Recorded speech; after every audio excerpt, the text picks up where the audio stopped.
சுற்றி சூழல் விழிப்புணர்வு செய்திகள்.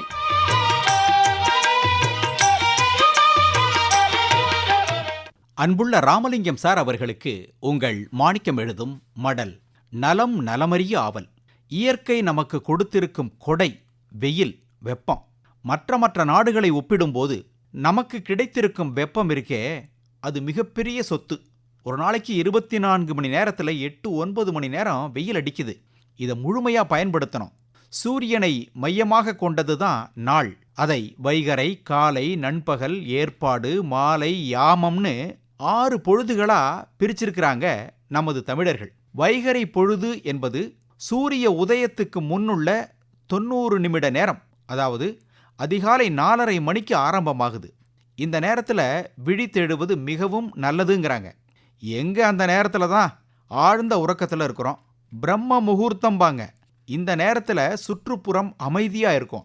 குளிர் இதமாக தழுவும். புதிய சிந்தனைகள் மலரும். நினைவாற்றல் அதிகரிக்கும்.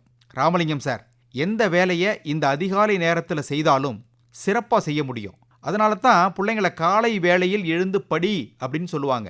யோகாசனம், மூச்சு பயிற்சி, தியானம் இதெல்லாம் செய்வதற்கு உகந்த நேரம். பாடல் பயிற்சி செய்யலாம், விளையாட்டு பயிற்சி மேற்கொள்ளலாம், படிக்கலாம், ஓவியம் வரையலாம். அதிகாலை நேரத்தில் எழுவதால் வாழ்வில் ஏற்றம் உண்டாகும் என்பதை மனதில் கொண்டால் முழிப்பு 4 மணிக்கே வந்துடும். கனவு காணுங்கள் என்றார் நமது முன்னாள் ஜனாதிபதி அப்துல் கலாம் அவர்கள். அந்த கனவுகள் நினைவாக காலையில் முன்னதாகவே எழுந்துடணும். தினமும் அதிகாலை 3 மணிக்கு எழுந்திருப்பவர் முனிவன், 4 மணிக்கு எழுபவர் ஞானி, 5 மணிக்கு எழுந்திருப்பவர் அறிஞன், 6 மணிக்கு எழுபவர் மனிதன். அதற்கு பிறகு 7 மணிக்கு எழுந்திருப்பவர் யார்னு ஒரு கவிஞர் சொல்லியிருக்கிறார். அது வேண்டாம், கடுதாசில் எழுத வேண்டாம். நாமெல்லாம் குறைஞ்சபட்சம் மனிதனாகவே இருப்போம். நம்மை சுற்றி இருப்போர், குறிப்பாக பிரபலமானவர்கள், அரசியல் தலைவர்கள், விளையாட்டு வீரர்கள், வெற்றியாளர்கள், தொழிலதிபர்கள், இப்படி எல்லாருமே உலகளவில் பார்க்கும்போது காலையில் எழும் பழக்கத்தை கொண்டவர்களாகவே இருக்கின்றனர்.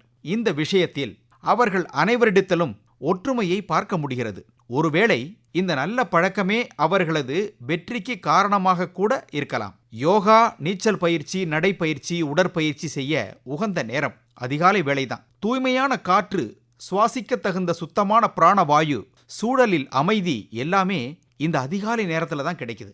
ராமலிங்கம் சார், காலையில் விரைவாக எழுந்திருக்கணும்னா கொஞ்சம் முன்கூட்டியே படுத்துடணும். இரவுல முன் தூங்கி முன் எழணும். பெண்மணிகள் பின் தூங்கி முன் எழுவர். இன்றைய நமது வாழ்க்கை முறை, பழக்க வழக்கங்கள் எல்லாமே மாறி போயிடுச்சு, அல்லது நாம மாத்திட்டோம். பின் தூங்கி பின் எழும் பழக்கம்தான் இன்னைக்கு பெரும்பாலானவர்கள்ட்ட இருக்கு.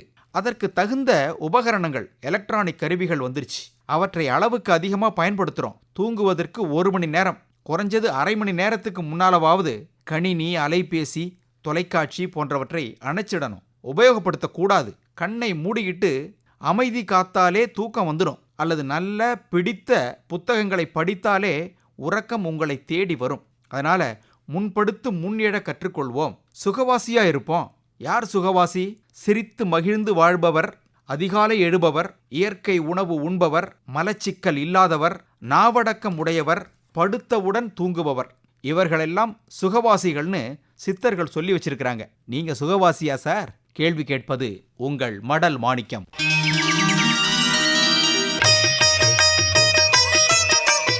நம்மை சுற்றி சூழல் விழிப்புணர்வு செய்திகள் கேட்டீர்கள்.